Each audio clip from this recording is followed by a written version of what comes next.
Welcome to the Versa Business Tips Podcast. I'm your host, founder and CEO of Versa Business Systems, Shaheen Mazloom. We are here with a guest today that's a professional when it comes to software, sales, marketing, and tying all those things together to provide a great product to businesses. Peter Bonney, how you doing today, brother? Thanks for joining us. Yeah, thank you, Shane. It's great to be here. Thanks for having me. Absolutely, man. So for those out there that don't know what you guys do, tell us a little bit about Fast Break and your your position. Yeah, sure. So we focus on companies that sell to large businesses and have to win business through lengthy questionnaires like RFPs, RFIs, security questionnaires, compliance documents. Anyone who's ever sold either to a government or to, most big businesses, if it's over like $20,000, $30,000, they've probably had to go through a process like that. And it's a huge pain in the butt. Yeah, definitely. We're starting to see that ourselves. I think we just hit 7 years in business, but for the first 5 or 6, we were mostly targeting the low-hanging fruit, which is your small, medium-sized businesses, right? There's nothing wrong with that. I think the small and medium-sized businesses are the ones that need the help the most. It's cool to save $1 billion company another $1 million, but a guy that's doing $100,000 a year could really use an extra $10,000. You know what I mean? So, I get it. But yeah, with the larger business, it is just so much more complex. Besides it being a complex process, and a lengthy time period, what are the main reasons why you think people shy away from doing big business? I think another thing is it's hard to figure out who to talk to, right? So that's very true. Yeah, I mean, I know that. Look, we ourselves. So look, our customers range in size from small businesses like 1, 2, 3 person shops on up to huge organizations. Because look, big businesses sell to big businesses, and small businesses sell to big businesses. That's the common thread is selling to a big business. Yeah. And so for us, like at a small company, like I can figure out who to talk to. That's really easy. Yeah. At a big company, then you start to get into this complexity of like, okay, my end user, like the person that I'm going to help might be, I don't know, like an analyst level, director level, something like that, but they can't write the check. Right. Like they might have to go 2 levels above them to get approval. And so then, it's like, okay, the actual sale is very complex because you're not going to sell to the guy that's writing the check because that guy doesn't really care. He's just writing the check. And then you can't fully sell to the person that's making the decision because they can't write the check. Oh, trust me. Yep. It is. I totally get what you're saying. Yeah, I mean, that's probably the hardest thing is trying to figure out who to go to. Oh yeah, and like there are whole books about doing this, right? Like selling to Vito is one that comes to mind, and there's like a bunch of others that I'm forgetting off the top of my head. It's a huge topic of discussion. Like there are whole podcasts that focus on this and sort of building, selling to buying teams. Going to power, getting to power, how you tactically do it, where like, the account rep, maybe, multi-threads at one level, and then you get like executives to come in at the higher level. Right. But, that doesn't like those tactics are great. If you're a 1,000-person company, you've got like, a 50-person sales team. And so it's like the account executive has like 2 levels of people above them that they can call on to sort of go, like, or if you're using AI and you have a software that can do it for you. Sure. But then it's like, but like even then though, right? If you're just like one person, you're a 1-person go-to-market team and, you're running a small business and you are trying to sell to a big company. It's like, okay, look, my first contact is with say I'm selling to a sales team. I talk to an account executive. I know that I'm going to have to get approval from the head of sales. Like it feels weird to just go over the head of the person you're talking to yourself. Yeah. And reach out to the head of sales. Like you've got to go through this whole dance of kind of asking for, introductions to people above them and convincing them that they need them. It's complicated. I don't know why people don't want to do it. Yeah, 100%. So do you suggest that people that are trying to talk to big businesses that they're reaching out to multiple people within a company? That's just personally, that's how we've always done it. I'll download, I can get the list of everybody that works at every C-level executive at Wells Fargo if I want Yes. to, and I could download all their cell phone numbers and text them all or email them all or whatever. The data's out there, Yep. right? You just got to know where to look, and it's really not hard. Quick Google search, and you've got sales intel. You've got what is it? Zoomify, Zoom info. Zoom info. That's it.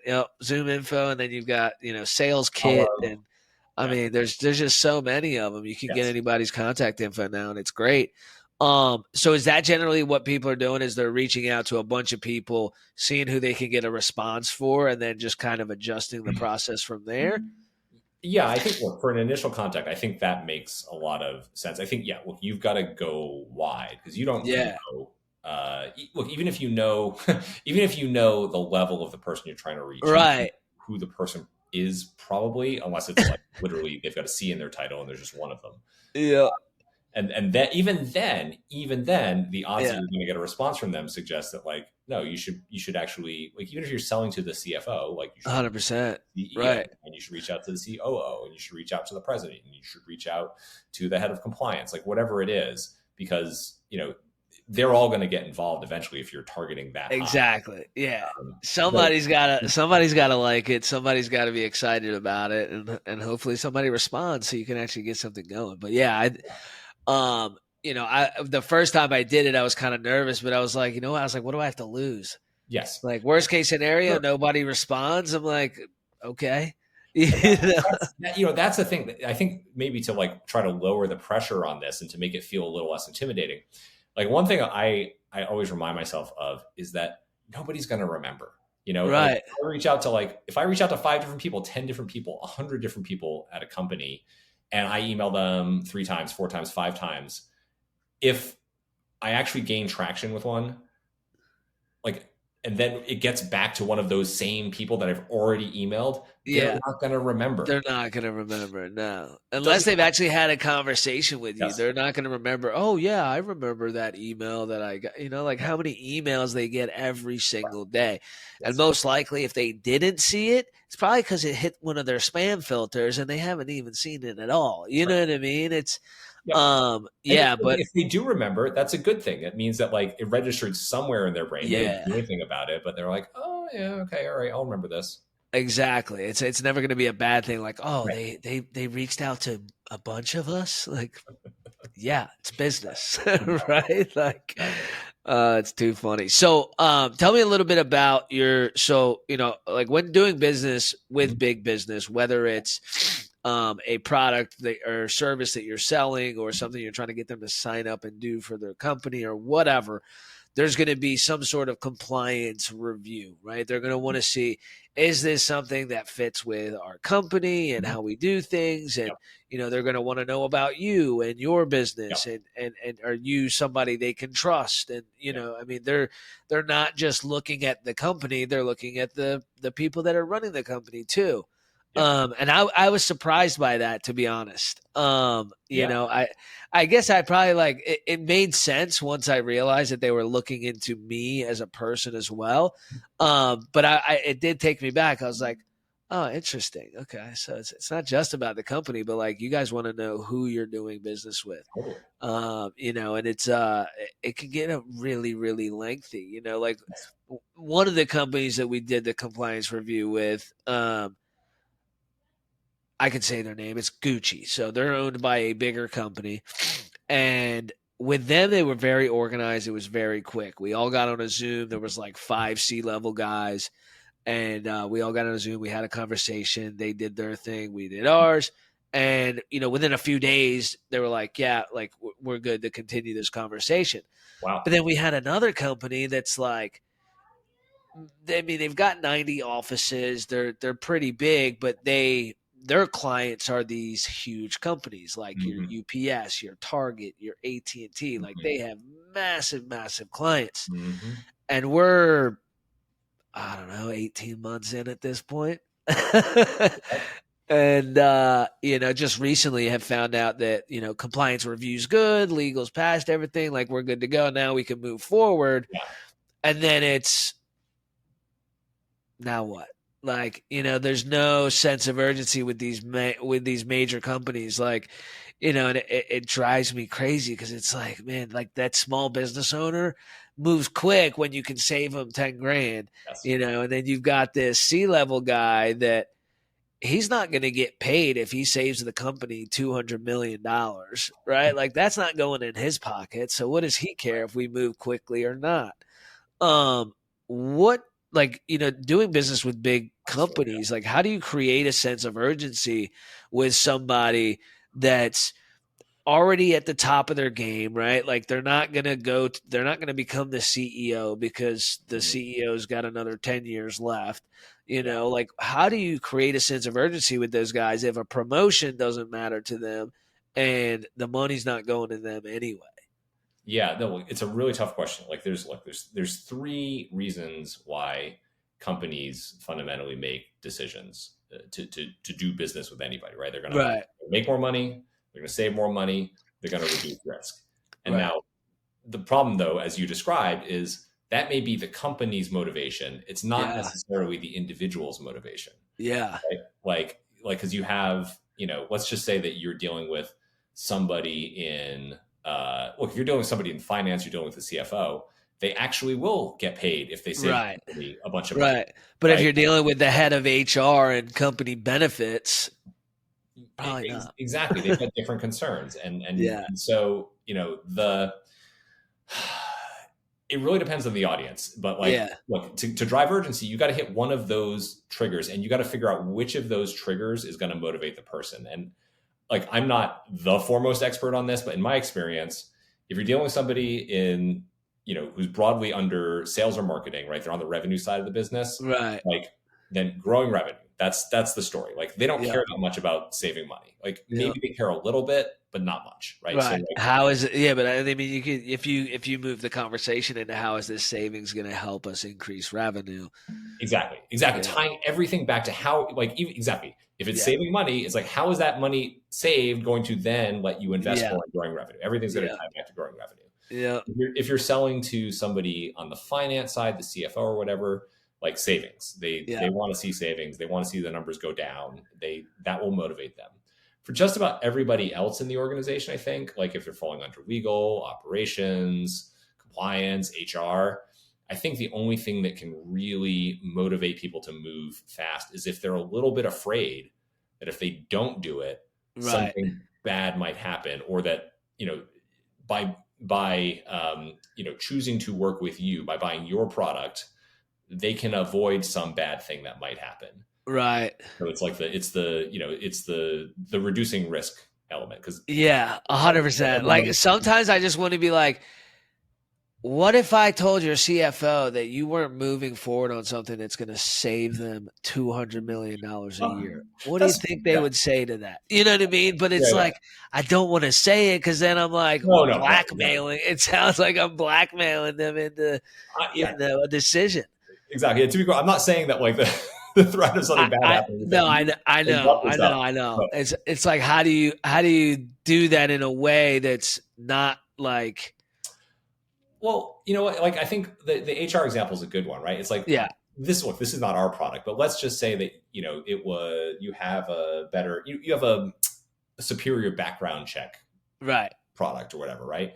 It's maybe then the message is very much focused on, look, you're hiring people all the time, right? You are running background checks today. You're not running them as well as you should be, and therefore, if something slips through, that's going to be a problem, and that's a problem that you could avoid by using our product, right? Like that's probably the tie-in there. Yeah.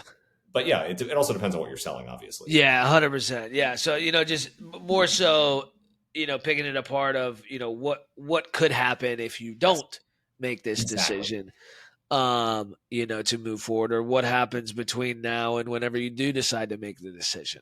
Right. Exactly. Yeah. And that's, the challenge with, in the circumstance you described, right, where somebody's already said yes, right? But you're just getting the whole organization to make it happen. Like then you're really dealing with this diffusion of responsibilities where like, somebody, let's just take the HR example again, right? Somebody in HR has said yes. Well, now the contract needs to go through legal. That person in legal doesn't have remotely the same concerns. Yeah. Right? So then, well, now you've got to create urgency all over again. And that's a real challenge. And it's like the further removed you get from the deal, the harder it is to create that urgency. 100%. Yeah. Yeah. The further time away you get from getting that initial yes, yep, the harder it gets. That's for sure. That's for sure.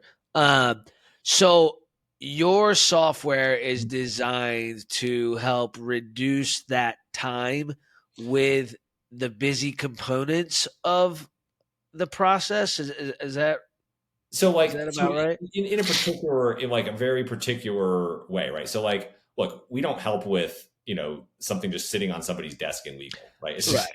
but on the seller's side, right? Yeah. Like, look, you can't make your buyer go any faster than they'll go. I mean, you can Yeah. talk to them and try to move things along, but on your own side, what you have control over is when you get this 100 question, 200 question, 1,000 question long questionnaire that you've got to complete either to bid on the business in the first place Yeah. or to go through, like in our case, like an IT security review. We're selling software. We're selling Right. a big company. They're always going to put us through an IT security review. Yep. And, they can range in length from like, 100 questions to like, I've done them as long as 500 questions. Yeah. And that takes time. And it's like, if we ourselves are not, it's like if part of our process is taking weeks to complete, like Yeah. that's, Exactly. yeah, exactly. That's slowing down the process for ourselves. And that's 100%. so, yeah. So we automate that part of the process so that like, either, for deals that are already in your pipeline that you're looking to close, like Right. instead of having to put weeks of effort into it, you can get it done in minutes or hours, right? I gotcha. And is that by taking the data that you've already done for past Exactly. questionnaire? Okay, so you're It's plugging exactly, in all of the past information yeah, and putting it into the new. I gotcha. exactly. Yeah. And other content as well. Cause like, every company, no matter how big, you're putting out information to your customers all the time, marketing Right. materials, documentation, sales presentations, Yep. proposals, and all of that information. It's always like a little bit different for each customer. But in there is your core offering and the answer Right. to probably 90% of these questions that come up. And Yeah. so it's, we can take all of that information and use it to automate the process of responding to new stuff. Very cool. Now, is there times where the software is like, I don't have the best answer, and you're still gonna want to, manually do some of those questions? Yeah, 100%. And in fact, that's actually it's one of the areas where we try to differentiate ourselves from some of the competitors out there. Yeah. Look, you can take a different approach on the spectrum of, do we want to be really conservative Right. about like what the AI is going to answer, or do we want it to be like more creative? Like, I don't want to Yeah. suggest that, it's a bad thing if it kind of is like, pushing the boundaries a little bit to try and answer stuff, because some people actually want that. Yeah. We Yeah, I've err on noticed now you can ask it to grade the response. Like, I want you to sure. grade your Yes. response, and just go with the ones that And are you can like get, 9 out of 10 or yeah. whatever.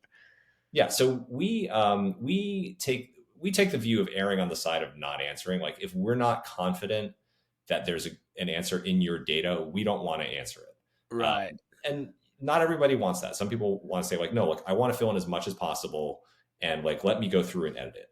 I personally would rather see like, 70% of a questionnaire completed and be confident that 70% As is accurate really as accurate. possible. Yeah. Yeah. Versus 90% and having to kind of like Yeah. do like a little, just know that there's maybe 20% that's not accurate, but I'm not sure which 20%. Yeah. But look, it varies. But yes, it's a real important design decision that you've got to make when you're building a product like this. Yeah, 100%. And so now for cost-wise, Yeah. right? Is this something that if your company's not going to need it on a regular, consistent basis, is it a subscription, or how does a company go about utilizing your software? What does that look like? It is a subscription, but we have different subscription tiers, and in fact, we've got a free tier for small businesses Oh, okay. because it's exactly the problem you describe, right? Like, if you do one of these a month or one every 3 months, Right. it doesn't really make sense for you to have to be paying like $100, $200, $300 a month for one user just on the off chance you're going to get one of these things. Right. And look, the other reality is that for small businesses, when you're talking about one person, maybe it's, two people, whatever, not a lot of decision makers, not a lot of people who have to weigh in on these things. Like it's Right. usually a small business, it's going to be the founder, right? The leader. Yeah. Like it's also actually not that costly for us to run. So, Okay. so yeah, like I think that this stuff should be available to people who need it. So yeah, we have a free tier for Very small cool. businesses. Yeah. And then, we make all our money off of larger companies where you've got teams of like 5, 10. Our biggest customer has over 220 users. Wow. Just for your software. Yeah. And there are different types of users, right? Right. When you get into like a company like of that size, Yeah. then you starting to have like different tiers of licenses, because it's like you've got your in that case, it's like 15 people who are using it literally every day. Wow. And then you've got about 200 people who are, they're subject matter experts, right? So right. they're actually never having to respond to these things. That's their goal, right? They don't want to have to get involved, but they do sometimes. And, it's like the proposal managers, the people who are responsible for completing these things, they want to keep that to a minimum. Like they want them to ideally to maybe be involved like once a month, once every couple months, and spread the work around. And so, it doesn't make sense for them to be paying, hundreds of dollars a month for those users. Same deal, right? They log in once. Yeah, that makes sense. So it's like we've got, the core users who pay a few $100s a month, and then these subject matter experts, they're like $20 a month. All right. Very cool, man. Very cool. So now can this be used for any type of I guess interview or questionnaire? So like let's say it's for a PR. Like I get these like news stations, they're like, yeah, we want to feature you, your business, whatever. Mm-hmm. I need you to fill out this 50, 100 question questionnaire. Can it be used for stuff like that as well? Yes. I would say that's actually a really good example. I was going to, before you gave me the number, I was going to say, it's probably not worth it. If it was like 5 or 10, right. Like if it's a short questionnaire, then every question really matters. You probably want to, yeah, 100%, right? Yeah. You don't just want to repeat what you've said. Yeah. Because let's take a step back, right? What the AI is really good at doing is taking whatever you've said in the past and figuring out the common thread and like repeating the common thread, right? And identifying the core thing. Yeah. If you're looking for something unique and new, and you want to do that yourself. Exactly. For sure. Yeah. But in the case of like, here's 50 questions and it's like all the same stuff. And maybe there's going to be 5 or 10 where you're like, hey, like I need to try to appeal to this particular show and their demographic. Yeah. Like it's a great use case for it actually. Yeah. Is to let it kind of do the draft, complete all the rote stuff. Like, who are you? Where are you from? What's your background? Right. And then you focus your attention on how does your message going to resonate with the audience for this show? Yeah. Yeah, absolutely. Very cool stuff, man.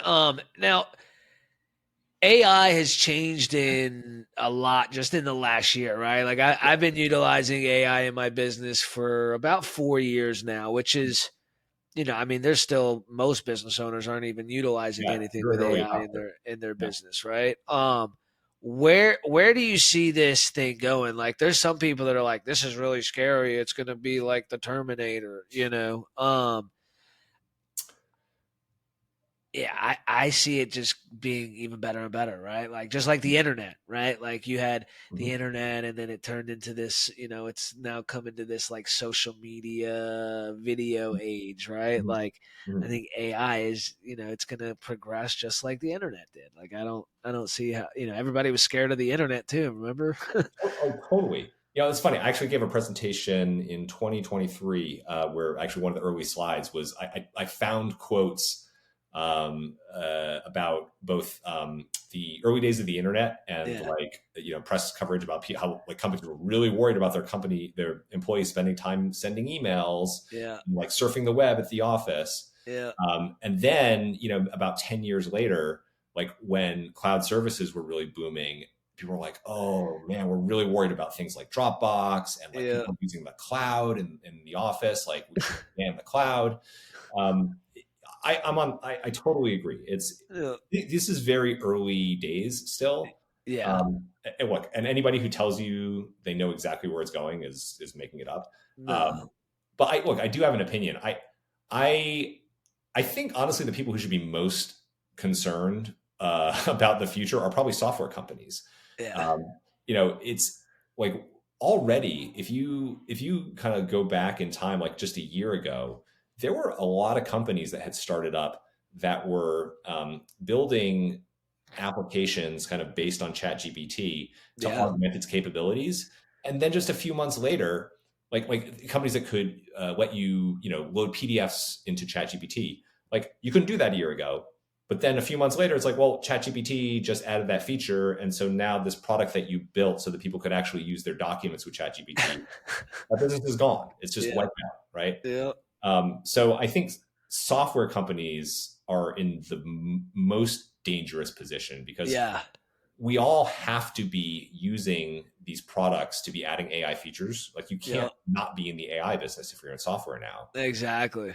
But like we're also all at risk of ChatGPT and Gemini and Claude uh, eventually releasing capabilities that just wipe out whatever products we built. So it's Yeah. kind of a weird situation. Yeah. Well, Yeah. That's a very, very good point. I mean, they also say the same thing about like, warehouse guys and, mm, clerks at the grocery store, and they're going to be out of jobs because of robots. And, it's, I don't think it's coming for everybody's job, but yeah, there's I think, definitely people out there that do have to worry. well, yes, for sure. It's going to upend a lot of things. All right, I'm going to say two things. Okay, one, I actually think that all of the AI generated content that is coming out there, like especially the low quality AI generated content, Yeah. it's actually increasing the value of human interaction. And Yeah. I think there is going to be a real surge in demand for like in-person meetings, video, like face-to-face videos, Yeah. like the kind of personal connection Yes. that AI can't replicate. So I Yep. think that that's Exactly. actually, yeah, I think that those kinds of personal interactions, I wouldn't be shocked if actually we would see a return of more grocery clerks, Yeah. more personal service, because Yeah, people are going I to, completely agree. It's the same thing with with AI, right? It's only as good as the person using yeah, it, right? Like it yeah, needs somebody to direct it, yep, right? absolutely, absolutely. So there's still other jobs created by utilizing AI, but yeah, you bring up a great point. Is like it's pushing to more people want more authenticity, and Yes. people want more in person, and we're noticing in marketing, right? Like social Mhm. media marketing, it's getting you're seeing less and less companies marketing on social media and more doing it on TV. Like Mhm. the other day, last night I was watching a TV show with my wife. I had never heard of four of the companies that we saw commercials for. Never even heard of them. Wow. Um, and I don't remember the last time that I saw a commercial that I didn't know. It was Mhm. always your main guys, Yeah. your Coca Colas, Right. your whatever insurance company, your Yeah. Geico, is always the main guys, and you know these things come and they change and they make us go back to how we used to do Mhm. things, right? Like it's pretty impressive. Yeah. Well, let me But I throw think AI is the same way. Yeah, and let me throw one more thing in there. I think the other thing that I think people have to remember about like particular jobs getting automated away and that risk is that like software has been a threat to a lot of jobs for a long time. And Yeah. there was a point in time where people thought that the spreadsheet might wipe out the accounting industry. Right. Accountants used to spend a lot of their time literally doing paper Yeah. calculations, Yeah. but that's not what happened, right? What actually No. happened is it just changed the work that accountants do. So Yeah. now instead of like just doing calculations, it's like, well, actually, hey, you know what? Instead of having to spend hours doing a single calculation because one number changed, I can actually give you meaningful tax advice, Right. right? And just plug it into a spreadsheet and it'll do all the work. And so like, you know, I we don't know exactly how it's going to change all the professions that are affected by AI, but I don't think it's going to be just a clear. No, definitely not. I think these are tools that need to be used, and if used in the right way, can make your job a lot more effective and a lot more valuable. Really, Totally. couldn't agree more, man. Dude, Peter, it's been great talking to you. Can't wait to see where we're at a year from now when we have you back on the show. Things will look a lot different, I'm sure. Yeah. I definitely will do that. Cool. I appreciate you, Peter. Have a good night. Thank you, Shaheen. Thank you.